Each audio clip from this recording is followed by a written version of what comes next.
미연아, 제사상 차려야지.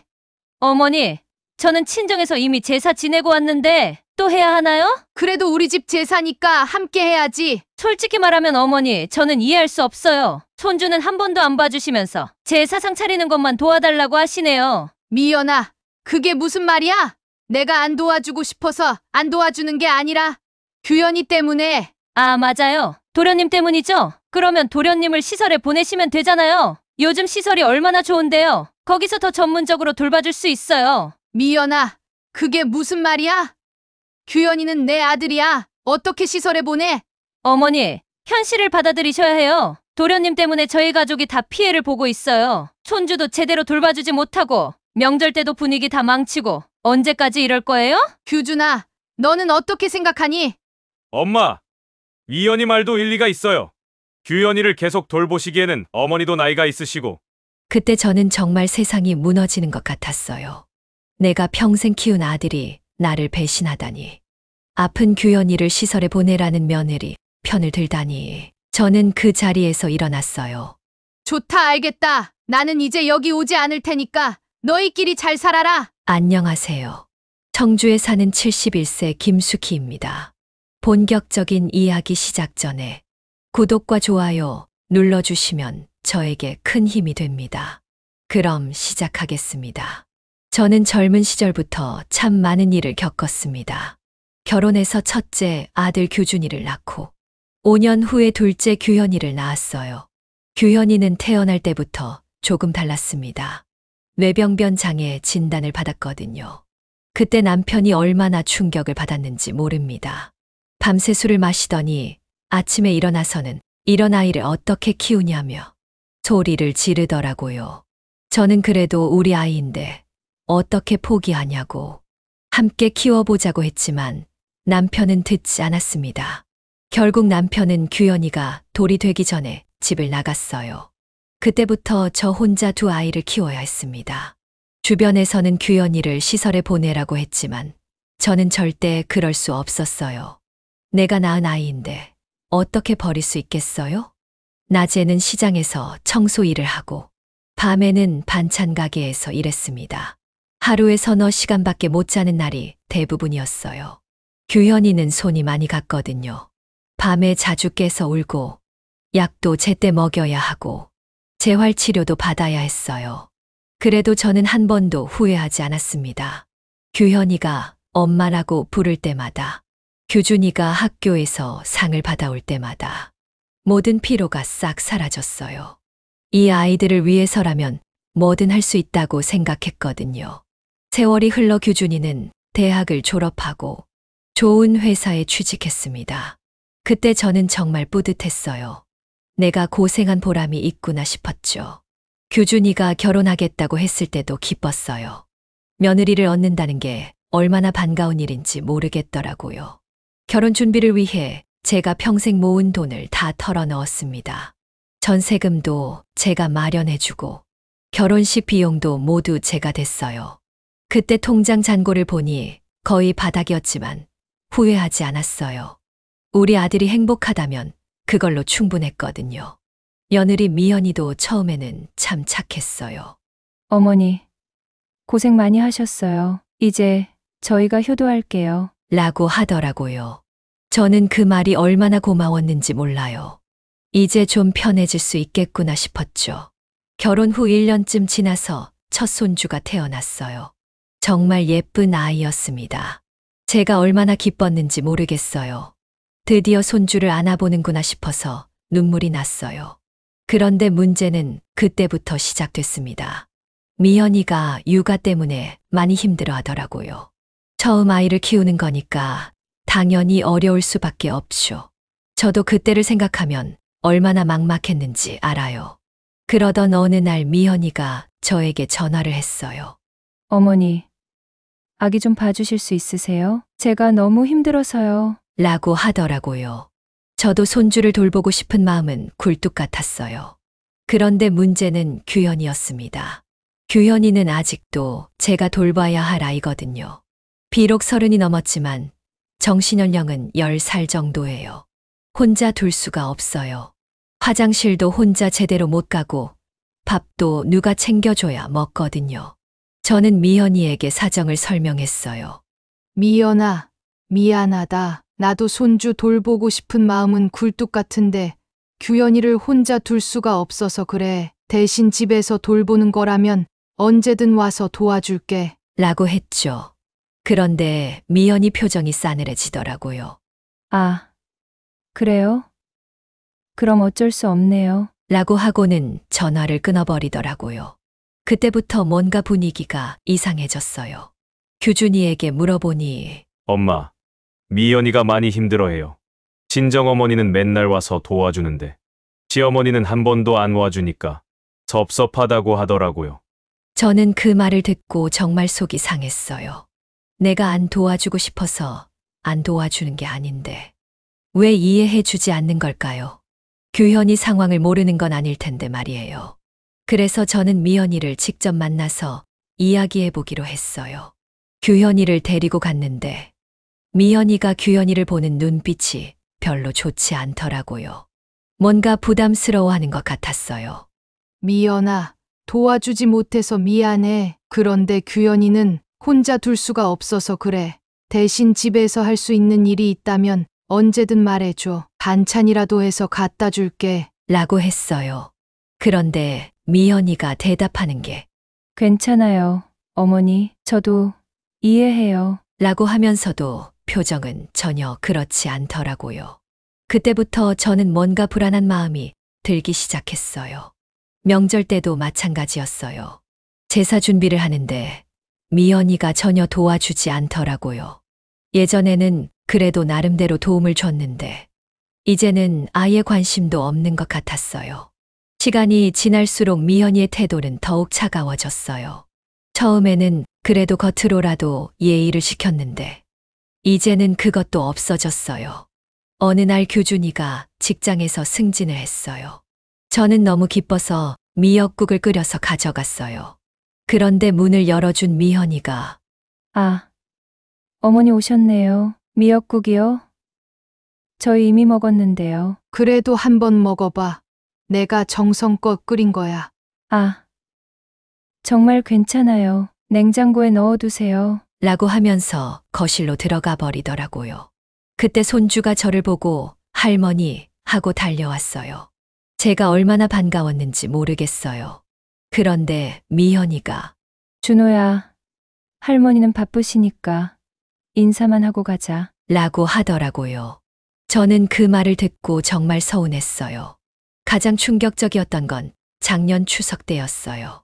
온 가족이 모였는데 제가 제사상 차리는 걸 도와달라고 했더니 미연이가 어머니, 저는 친정에서 이미 제사 지내고 왔는데 또 해야 하나요? 그래도 우리 집 제사니까 함께 해야지. 라고 했는데 미연이가 갑자기 목소리를 높이더라고요.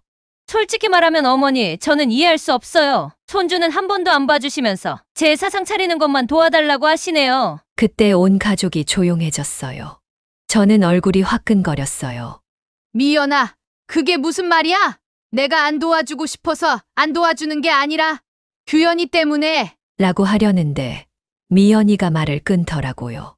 아, 맞아요. 도련님 때문이죠? 그러면 도련님을 시설에 보내시면 되잖아요. 요즘 시설이 얼마나 좋은데요. 거기서 더 전문적으로 돌봐줄 수 있어요. 저는 그 말을 듣고 정말 기가 막혔어요.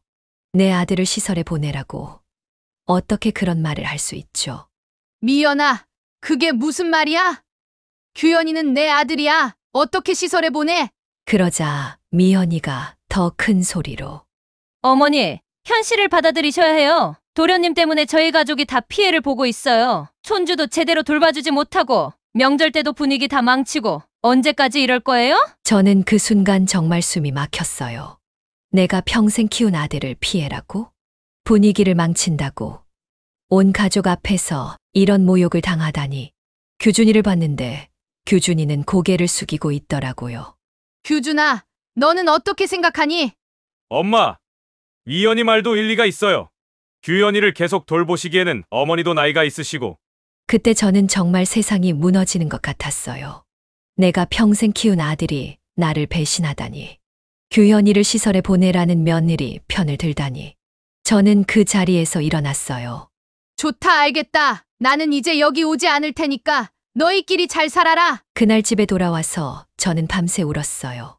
규현이가 엄마, 왜 울어? 라고 물어봤지만 뭐라고 대답할 수가 없었어요. 내 아들을 시설에 보내라는 말을 어떻게 규현이에게 전할 수 있겠어요?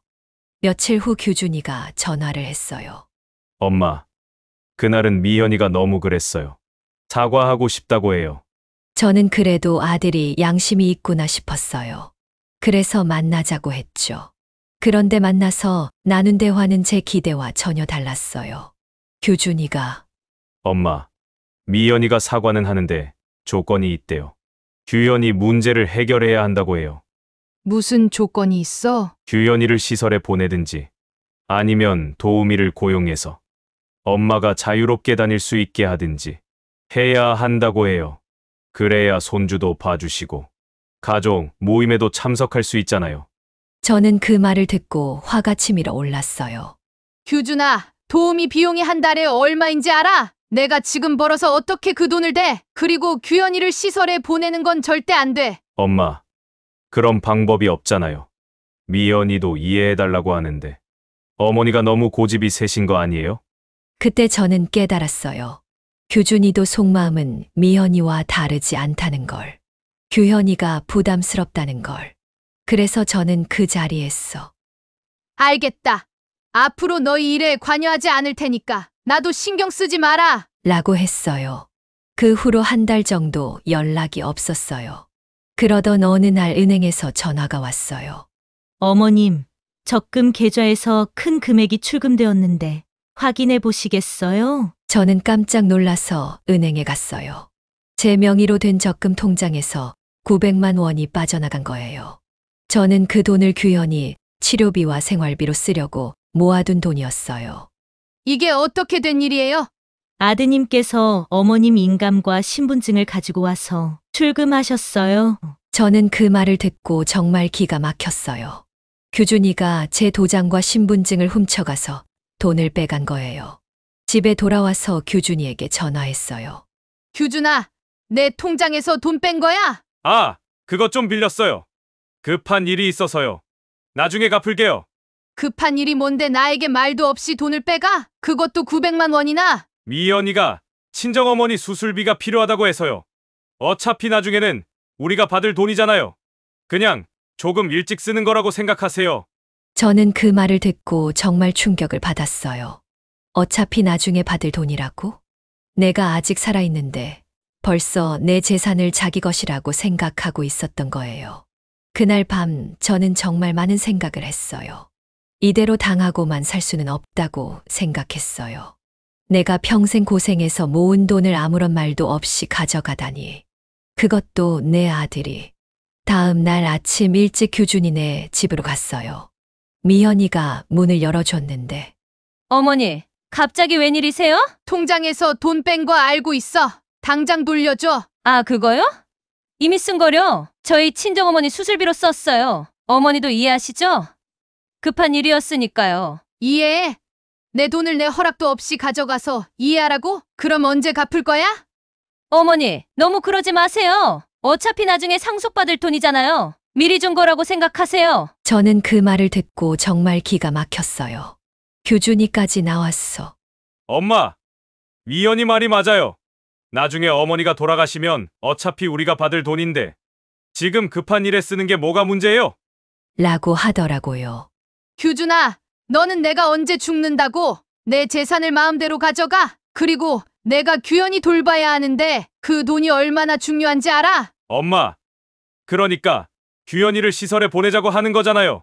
그러면 어머니도 편하시고 우리도 편하고 모든 게 해결되는데 왜 그렇게 고집을 부리세요? 저는 그때 깨달았어요. 이 사람들은 규현이를 짐으로 생각하고 있다는 걸. 그리고 나를 돈을 대주는 기계 정도로 생각하고 있다는 걸. 그날 집에 돌아와서 저는 결심했어요. 이대로 당하고만 살 수는 없다고. 내가 평생 고생해서 모은 돈을 이렇게 함부로 가져가게 둘 수는 없다고. 지인의 소개로 변호사를 만났어요. 상황을 설명하니 변호사가 어머님, 이건 명백한 절도예요. 그리고 부양 의무도 제대로 이행하지 않고 있고요. 법적으로 대응할 수 있습니다. 라고 하더라고요. 저는 그동안 아들과 며느리가 저에게 한 말들을 모두 녹음해뒀어요. 특히 며느리가 규현이를 시설에 보내라고 한 말, 제 재산을 자기들 것이라고 한 말들을 모두 증거로 남겨뒀거든요. 변호사는 어머님, 증거가 충분해요. 증여 무효 소송과 부양의무 불이행에 따른 손해배상 소송을 동시에 진행할 수 있습니다. 라고 했어요. 그해 제가 40년 동안 규준이에게 지원한 모든 내역을 정리했어요. 학비, 용돈, 결혼자금, 전세금. 계산해보니 3억이 넘더라고요. 저는 그 돈을 모두 회수하기로 결심했어요. 소송 준비를 시작하면서 저는 변화했어요. 더 이상 착한 어머니, 희생하는 어머니로만 살고 싶지 않았어요. 내 인생에 남은 시간은 나를 위해 살고 싶었어요. 법원에서 첫 변론이 있던 날, 규준이와 미현이가 왔어요. 그들은 제가 설마 끝까지 갈 거라고는 생각하지 못했던 것 같아요. 법정에서 규준이가 엄마, 가족끼리 왜 이렇게까지 해야 해요? 라고 하더라고요. 저는 그때 법정에서 명확하게 말했어요. 가족이라는 이름으로 40년 동안 나를 이용하고 내 돈을 빼앗아 간 게 너희들이야. 이제 그 대가를 치러야 해. 재판 과정에서 모든 진실이 드러났어요. 제가 규준이에게 지원한 3억 원, 그리고 그들이 저를 어떻게 대했는지 모든 게 법정에서 공개됐어요. 특히 며느리가 규현이를 시설에 보내라고 했던 녹음 파일이 나왔을 때 판사도 놀라더라고요. 1심에서 저는 완전 승소했어요. 법원은 피고들이 부양 의무를 제대로 이행하지 않았을 뿐만 아니라 원고의 재산을 무단으로 사용했다며 모든 재산의 반환을 명령했어요. 규준이와 미연이는 항소했지만 2심에서도 결과는 같았어요. 오히려 부양 의무 불이행에 대한 손해배상까지 인정받았어요.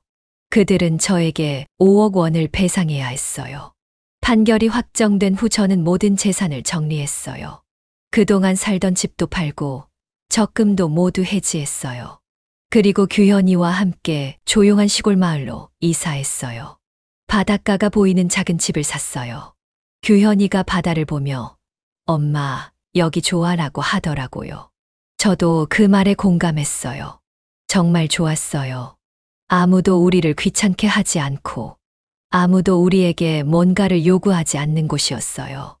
이제 저는 규현이와 함께 조용한 일상을 보내고 있어요. 아침에 일어나면 규현이와 함께 바닷가를 산책하고 오후에는 작은 텃밭을 가꿔요. 저녁에는 규현이와 함께 TV를 보며 시간을 보내요. 가끔 규준이가 전화를 해요. 엄마, 잘못했어요. 용서해 주세요. 라고 하더라고요. 하지만 저는 더 이상 마음이 움직이지 않아요. 이미 너무 많이 상처받았거든요. 어제도 바닷가에서 규현이와 함께 일몰을 봤어요. 규현이가 엄마, 행복해? 라고 물어보더라고요. 저는 응, 정말 행복해 라고 대답했어요. 그리고 속으로 중얼거렸어요. 이제서야 내 인생을 사는구나. 71년을 살면서 이제야 진짜 내 인생을 시작한 것 같아요. 자식을 위해서도 아니고 며느리를 위해서도 아니고 오직 나와 규현이를 위한 삶을 시작한 거예요. 가끔은 외롭다는 생각도 들어요. 하지만 그 외로움보다는 자유로움이 더 커요. 아무에게도 눈치 보지 않고 아무에게도 미안해하지 않고 살 수 있다는 게 얼마나 좋은지 몰라요. 몇 달 전에는 미연이가 찾아왔어요. 혼자 왔더라고요. 어머니, 정말 죄송해요. 제가 너무했어요. 라고 하면서 울더라고요. 그런데 저는 더 이상 그 눈물에 속지 않아요. 왜 이제 와서 그래? 내 돈을 가져갈 때는 언제고 이제 와서 사과해. 어머니, 저희가 정말 잘못했어요. 다시 가족이 될 수 있을까요? 라고 하더라고요. 저는 그때 웃었어요. 가족이라는 게 뭔지 너희가 알아? 가족은 서로를 이용하는 관계가 아니야. 서로를 사랑하고 아껴주는 관계지. 너희는 나를 돈 빼가는 기계로밖에 생각하지 않았잖아. 그럼 손주는 어떻게 해요? 할머니 없이 자라면. 라고 하더라고요. 저는 그 말을 듣고 더 화가 났어요. 손주, 내가 손주를 보고 싶어서 얼마나 애원했는데. 그때는 언제고? 이제 와서 손주 핑계 대지 마. 결국 미연이는 울면서 돌아갔어요. 그 모습을 보면서 저는 조금도 동정심이 들지 않았어요. 이미 마음의 문을 닫아버렸거든요. 요즘은 동네 할머니들과 게이트볼도 하고 농협에서 하는 노인 교실에도 다녀요. 새로운 친구들도 생겼어요. 그분들은 저를 김숙희라는 한 사람으로 봐주세요. 누구의 어머니도 아니고 누구의 시어머니도 아닌 그냥 김숙희로요. 규현이도 여기서 훨씬 행복해 보여요. 스트레스가 없어서 그런지 건강도 좋아졌어요. 동네 사람들도 규현이를 잘 챙겨주시고요. 도시에서는 눈치 보느라 힘들었는데 여기서는 자유롭게 살 수 있어요. 가끔 후회하느냐고 물어보는 사람들이 있어요. 후회 안 해요. 전혀요. 오히려 왜 진작 이렇게 하지 않았나 싶어요. 평생을 남을 위해 살았는데 이제는 나를 위해 살고 있어요. 물론 아직도 가끔 규준이 생각이 나요.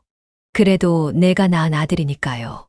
하지만 돌아가고 싶다는 생각은 들지 않아요. 이미 너무 많은 선을 넘었거든요. 오늘도 규현이와 함께 바닷가를 걸었어요. 석양이 정말 아름다웠어요.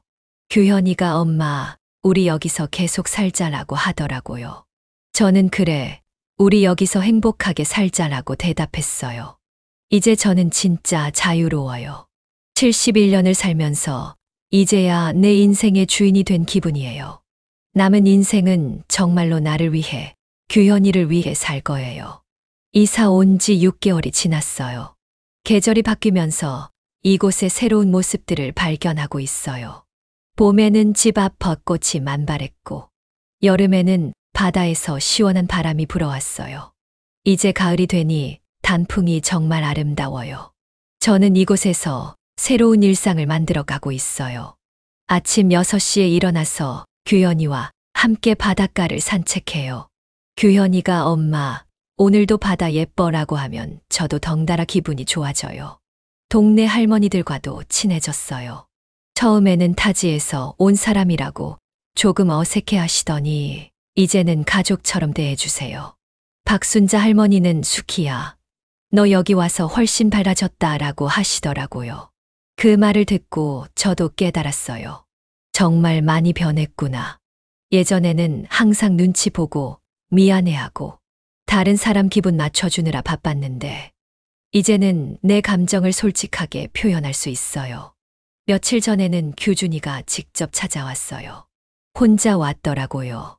얼굴이 많이 야위어 있었어요. 엄마, 보고 싶었어요. 라고 하면서 눈물을 흘리더라고요. 저는 그 모습을 보면서 마음이 조금 아팠어요. 그래도 내 아들이니까요. 하지만 동정심과 사랑은 다르다는 걸 이제는 알아요. 규준아, 잘 지내고 있구나. 차라도 마시고 가렴. 엄마, 미연이와 이혼했어요. 라고 하더라고요. 저는 그 말을 듣고 놀라지 않았어요. 어차피 그럴 줄 알았거든요. 돈이 없어지니까 미연이가 떠난 거겠죠. 그래서 어쩌려고? 엄마, 저 혼자 아이를 키우기가 너무 힘들어요. 도와주실 수 있을까요? 저는 그 말을 듣고 웃었어요. 규준아, 너는 정말 변하지 않는구나. 아직도 엄마를 이용하려고 하는구나. 그게 아니에요. 엄마, 정말 죄송해요. 제가 너무 잘못했어요. 규준이가 무릎을 꿇고 빌더라고요. 예전 같았으면 제가 울면서 용서했을 거예요. 하지만 이제는 달라요.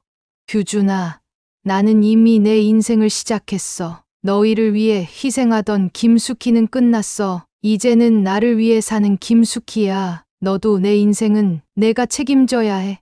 그럼 손주는 어떻게 해요? 제가 혼자 어떻게 키워요? 그건 내가 해결할 문제야. 내가 아이 아빠니까 내가 책임져야지. 나는 이미 내 몫은 다 했어. 규준이가 몇 시간을 울면서 빌었지만 저는 마음을 바꾸지 않았어요. 마지막에 규준이가 엄마, 정말 매정하시네요. 라고 하더라고요. 저는 그 말을 듣고 대답했어요. 매정한 게 아니야. 이제야 정상이 된 거야. 평생을 너희 위해 살면서 내 인생을 포기했는데 이제는 나를 위해 살고 싶어. 그게 매정한 거라면 매정한 거지 뭐. 규준이는 결국 혼자 돌아갔어요.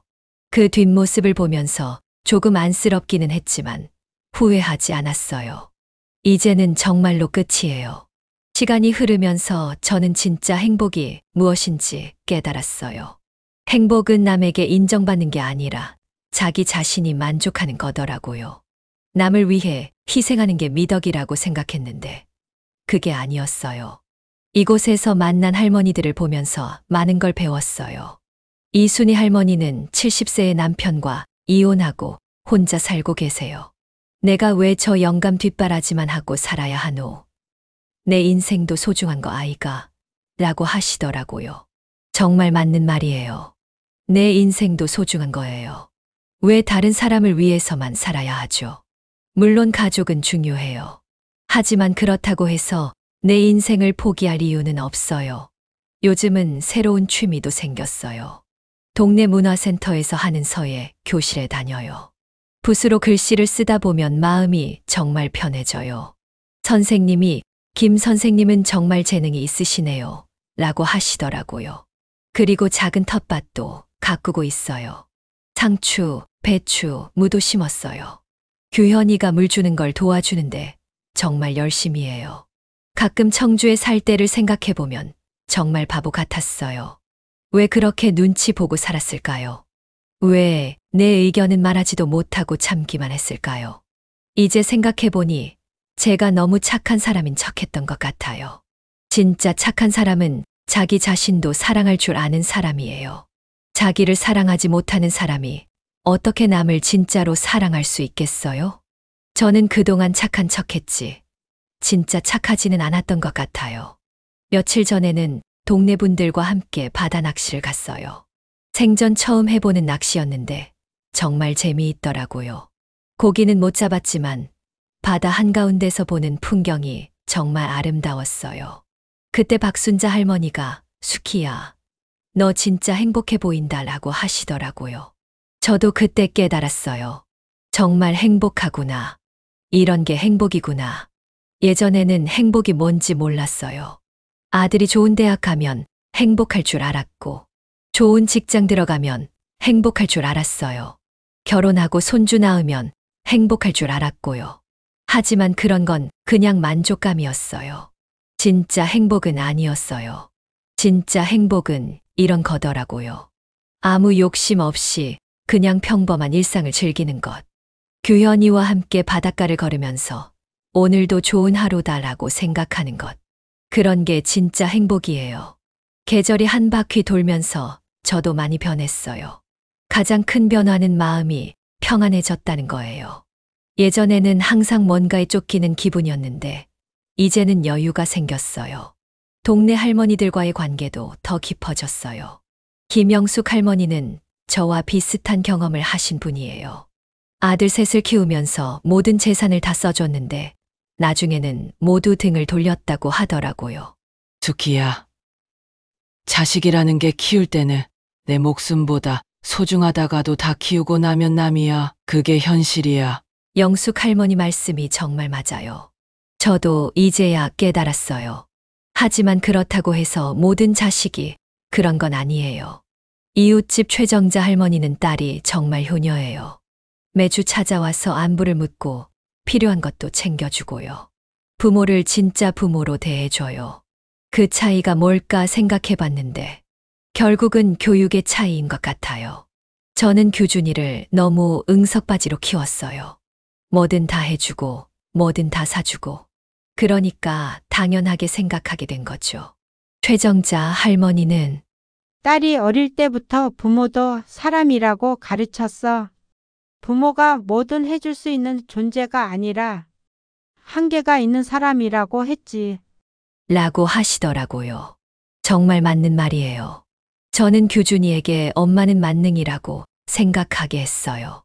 엄마는 아무리 힘들어도 참아야 하고 아무리 어려워도 해결해줘야 하는 존재라고 생각하게 한 거죠. 그래서 규준이는 제가 힘들다고 하면 이해하지 못했어요. 제가 안 된다고 하면 받아들이지 못했고요. 엄마는 원래 그런 존재가 아니라고 생각했으니까요. 이제는 후회해도 늦었지만요. 이미 다 큰 아들을 다시 교육할 수는 없으니까요. 그래서 저는 이제 제 인생을 사는 거예요. 규현이와의 관계는 더 좋아졌어요. 예전에는 규현이를 돌봐야 할 짐으로 생각한 적도 있었어요. 물론 사랑하지만 가끔은 부담스러웠거든요. 하지만 이제는 진짜 동반자라는 생각이 들어요. 규현이가 저에게 주는 게 정말 많아요. 순수한 마음, 따뜻한 애정, 그리고 무엇보다 진시함이요. 규현이는 거짓말을 할 줄 몰라요. 좋으면 좋다고 하고 싫으면 싫다고 해요. 그런 모습이 저에게는 위로가 돼요. 며칠 전에는 규현이가 엄마, 나 때문에 힘들어 라고 물어보더라고요. 저는 그 말을 듣고 깜짝 놀랐어요. 규현이가 언제부터 그런 생각을 했을까요? 규현이가 있어서 저는 외롭지 않아요. 규현이가 있어서 저는 포기하지 않을 수 있었어요. 규현이는 제 인생의 축복이에요. 요즘은 동네 복지관에서 하는 자원봉사도 하고 있어요. 혼자 사시는 할머니들 반찬 만들어 드리는 일이에요. 제가 반찬 만드는 솜씨가 좋다고 다들 좋아하세요. 그런 일을 하면서 보람을 느껴요. 누군가에게 도움이 된다는 게 좋아요. 예전에는 아들을 위해서만 했는데 이제는 정말 필요한 분들을 위해 하는 거니까 의미가 달라요. 저는 새로운 인생을 시작했어요. 늦었다고 생각하지 않아요. 오히려 이제야 진짜 제 인생이 시작된 것 같아요. 남은 시간이 얼마나 될지 모르지만 후회 없이 살아갈 거예요. 여러분도 용기 내세요. 당신의 인생은 당신 것이에요. 누구를 위해 희생만 하며 살 필요 없어요. 물론 사랑하는 사람들을 위해 베푸는 건 좋은 일이에요. 하지만 그것 때문에 자신을 잃어버리면 안 돼요. 저는 이제 정말 자유로워요. 아침에 눈 떠서 오늘은 뭘 할까 생각하는 것도 즐거워요. 누구 눈치 볼 필요도 없고 누구에게 미안해할 필요도 없어요. 규현이와 저 둘이서 만들어가는 작은 행복이 진짜 소중해요. 크지 않아도 괜찮아요. 화려하지 않아도 괜찮아요. 진짜 내 마음이 편안하고 기쁘다면 그게 진짜 행복인 거예요. 어젯밤 규현이가 잠들기 전에 엄마 고마워라고 하더라고요. 엄마가 나 버리지 않아서 고마워. 그 말을 듣고 저는 또 눈물이 났어요. 고마운 건 제가 규현이에게예요. 규현이가 있어서 저는 진짜 사랑이 무엇인지 알 수 있었어요. 조건 없는 사랑, 계산 없는 사랑 말이에요. 규준이에게서는 느낄 수 없었던 그런 순수한 사랑을 규현이에게서 느꼈어요. 이제 저희는 정말 평화로워요. 매일매일이 선물 같아요. 아침에 일어나서 바다를 보는 것, 규현이와 함께 밥을 먹는 것, 동네 할머니들과 수다 떠는 것. 이 모든 게 행복이에요. 저의 이야기가 누군가에게 용기가 되었으면 좋겠어요. 늦었다고 생각하지 마세요. 나이는 숫자일 뿐이에요. 진짜 중요한 건 지금 이 순간 어떻게 사느냐는 거예요. 저는 앞으로도 규현이와 함께 행복하게 살아갈 거예요. 바다가 보이는 이 작은 집에서 서로를 아끼며 감사하며 살아갈 거예요. 이게 제가 찾은 진짜 행복이에요. 저의 이야기는 여기까지입니다. 사연이 마음에 와닿았다면 구독과 좋아요 꼭 눌러주세요. 그리고 댓글로 여러분의 생각도 나눠주세요. 여러분의 앞날에 항상 행복과 건강이 함께하길 바랍니다. 사연 세상이었습니다. 감사합니다.